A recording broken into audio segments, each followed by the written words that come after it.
U.S. and the Soviets were the main bomb producers when we were in high school. And when the Soviet Union broke up, for several reasons, well, for many, and nuclear was the prime. Although the Reagan strategy was to um, bomb them out of business, not by detonating bombs, but by building so many that they couldn't keep up. And that happened.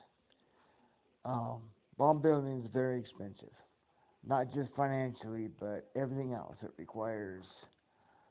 Uh, but also, Chernobyl was a very sad event that was. I've read parts of uh, a book by Zorhis Medvedev on what happened in the reactor room and parts of the cleanup.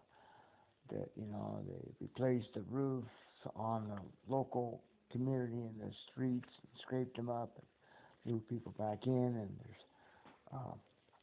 BioNerd 22. She has lots of videos in the Chernobyl zone over the last few years, and there's lots more to read on that. But very sad thing that those two events, those two phenomena, are main contributors to the collapse of the Soviet Union. And when that occurred, Hanford's production came to a screeching halt. Um, we had 9 production reactors.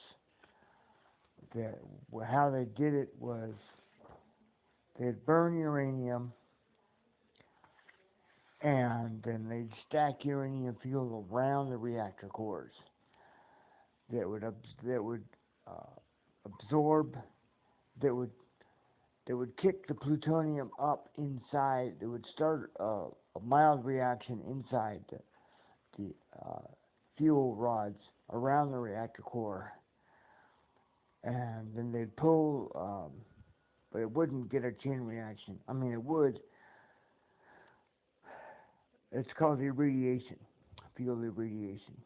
And then they'd take the irradiated fuel rods and then haul them off to facilities such as T Plant, where I worked later on at the age of 21, and Purex.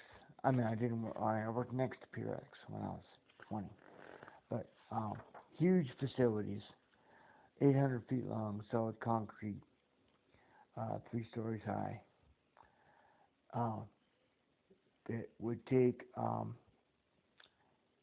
about. I'm trying to remember the video, that interview on atomicheritage.com on YouTube, where he was saying it would take a ton of irradiated uranium fuel to make to extract half a pound of plutonium out of that.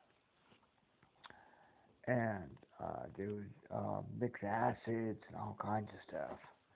And they'd use microphones because that was the only. I mean, it's too dangerous to do it any other way.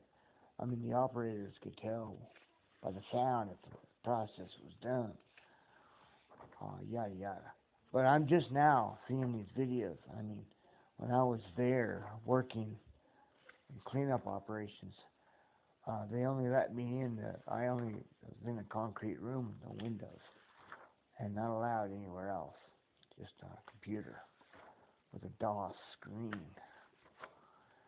And now there's YouTube videos of the basement and what they're doing, and they're packing in radioactive river mud into the basement. It's part museum now. And it's a historic monument, and it's still used in cleanup operations. I mean, a lot more information is available now than when I was there. But I'm kind of jumping around here. But so when the Soviet Union collapsed, production came to a screeching halt at Hanford. Reactors were shut down. Purex was the extraction plant that was running at the time. It's the newer one. it was shut down halfway through, about halfway. And I read later on in a newspaper that there was 4 tons of it being stored there. And I mean, it was like I was working in a trailer that was, I mean, you could see Pier X right from our trailer. I remember asking my boss, what do they do at Pier X? And he just said, oh, they make laundry soap. You know.